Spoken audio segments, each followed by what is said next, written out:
We have before us the opportunity to forge for ourselves and for future generations a new world order.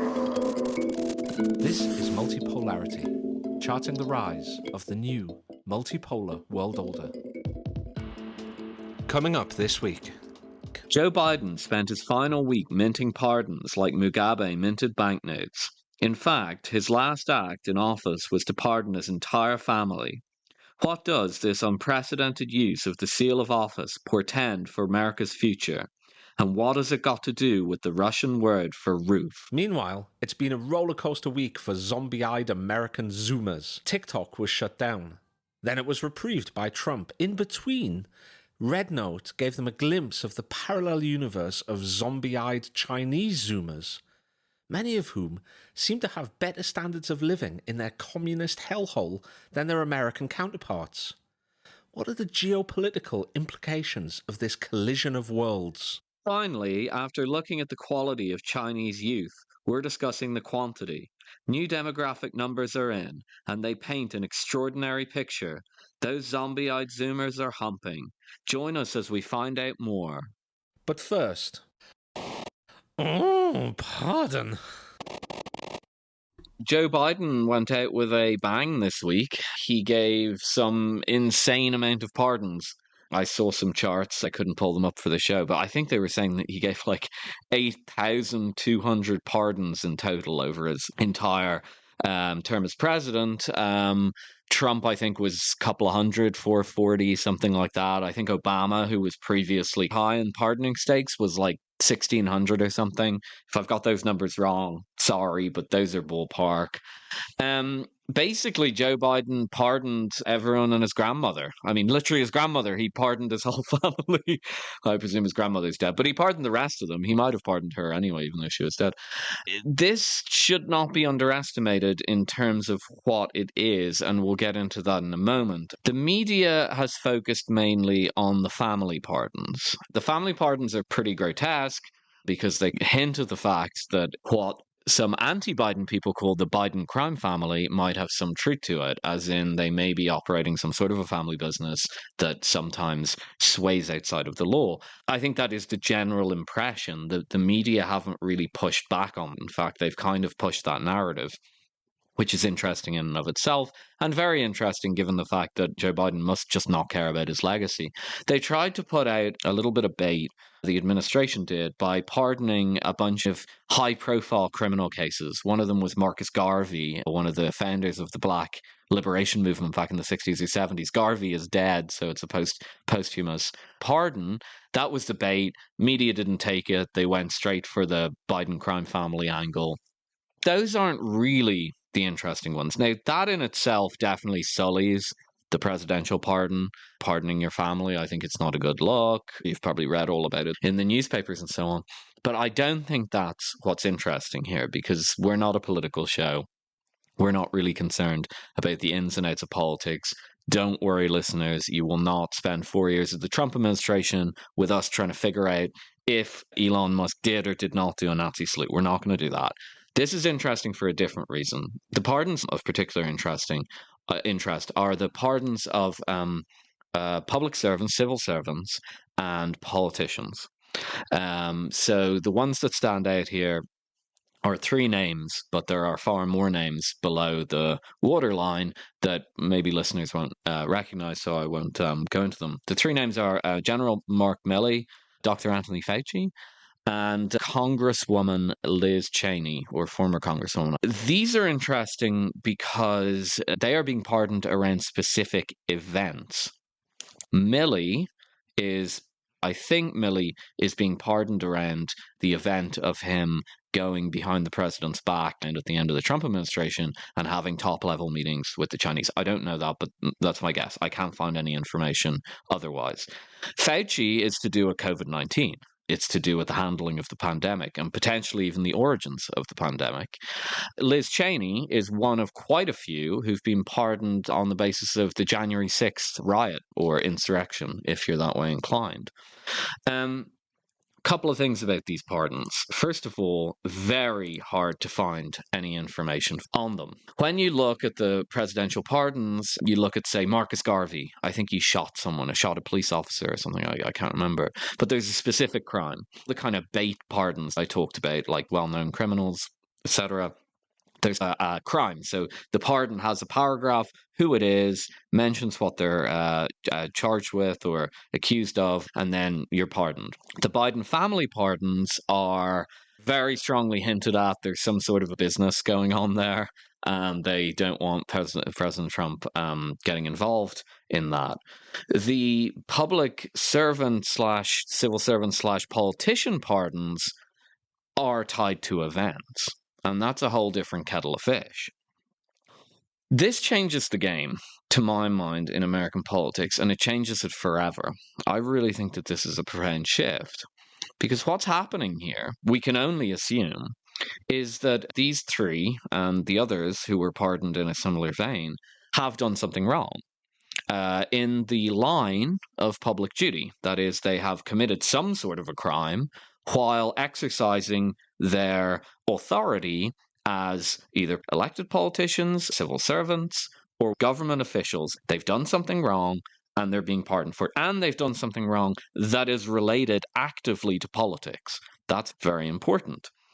The reason that's important is because the American system of government, and in fact Western democracies, are not supposed to function like that.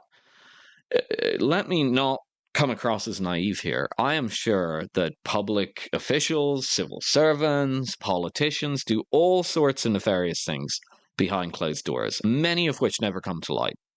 The point is, though, when they do come to light, they are generally prosecuted. This is when you see a politician go to jail. This is when you see a civil servant get in trouble, get fired, etc. Or sometimes go to jail, probably less so. We know what that looks like. We know when a government official takes a perp walk, especially in America. It's a very visible part of the system. That is what separates the American system, and to a large extent the Western system in general, from other systems around the world. I think, for example, of post-Soviet countries. Post-Soviet countries actually have a term for this. It's called krysha. It means roof in Russian. And it means that you can do things that are untoward and potentially even criminal while you're in government because you have protection from the head of the household, the guy putting the roof or the krysha over your head. That's usually the big guy in charge. And so the big guy will make sure that nothing happens to you, even though you're doing things that you're not supposed to be doing. In the West, we make out systems of government that operate like that as being dysfunctional, unable to hold the society together. I don't think that's actually always true. I think you can have a completely functional society that runs on that kind of basis. But what that type of system generates is what you might call big man politics. Because ultimately, politics becomes a game where you're always veering in and out of the law. And you're not doing so behind closed doors, you're doing so semi-publicly, assuming that because you have the little roof over your head, you can get away with it. That produces a fundamentally different type of political system, and it's one basically in which people engage in scrapping, legal scrapping to a large extent, but sometimes physical scrapping. They engage in scrapping, and what tends to happen is that big men tend to come out of that. That's what you see in many post-Soviet states. It emerged out of the communist system as it transitioned into the current system through a period of quite explicit criminality in the 1990s often, not just in Russia, but in other countries. That is ultimately what you get. You get big man politics. And that is the type of politics that apparently Western liberals are terrified of. They look at Putin or similar types of politics in Belarus, Uzbekistan, Kazakhstan, and they complain about it. They call that corruption. Joe Biden, in doing these pardons, has created a system of krysha. It is now inevitable that it tends toward that, because each side will constantly try to prosecute each other. When you start doing that, you make everybody think, if they're going to prosecute me anyway, and I have to engage in some sort of a krysha system, then I may as well just bend the rules. There's no point in adhering to the rules, because the perp walk is going to happen regardless. I just have to rely on my roof, on my protection from my protector, and I will either get away with it or not. It ultimately doesn't really matter how I behave in official office. It only matters if the roof holds intact. And the roof will hold intact regardless of what I do or not.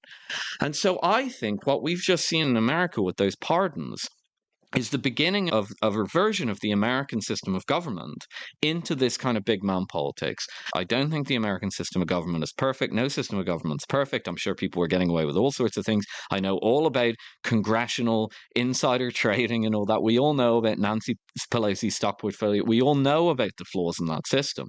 We know it. But the perp walk was a real part of that system. And I think what we've just seen with those pardons is the end of that. Yeah, actually, I hadn't even seen this story until you mentioned it to me earlier and said we should talk about it.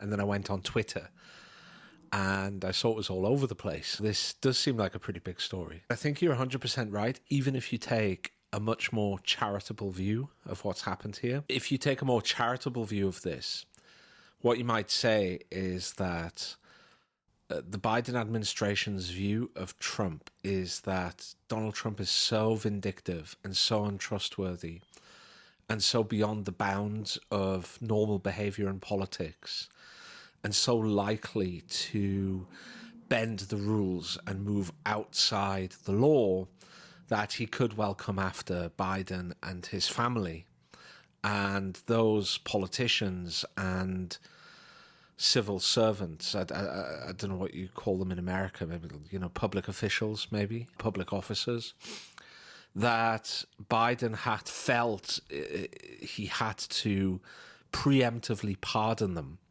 so that if indeed Trump did come after them, they would have that pardon in the back pocket and they would be protected from his illegal behavior, his vindictiveness. That's a more charitable view of looking at this.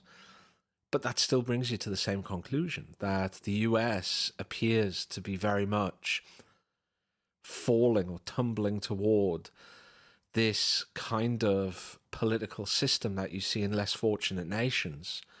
You brought up the example of Russia, and from memory, one of the big things about the changeover from Yeltsin to Putin was that Yeltsin ensured that he and his family and those kind of oligarchs, businessmen and shady characters involved in massive corruption were going to get pardons from Putin. That was a key part of the handover of power. So yeah, I'm not saying that the US is there yet, but even if you take that charitable view, it really does seem that at least Biden feels that it could be there under Trump.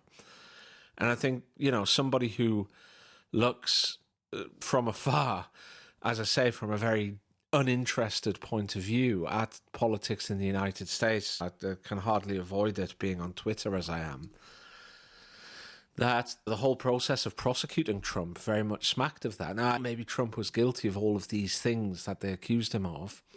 He could well have been. I truly don't know. The point is that isn't something that has happened in the past, as far as presidents prosecuting their predecessors. Anybody who's read a book called The Dark Side about the war in terror by a very good American investigative reporter called Jane Meyer will know that there was loads of things that the Bush administration did over recent years.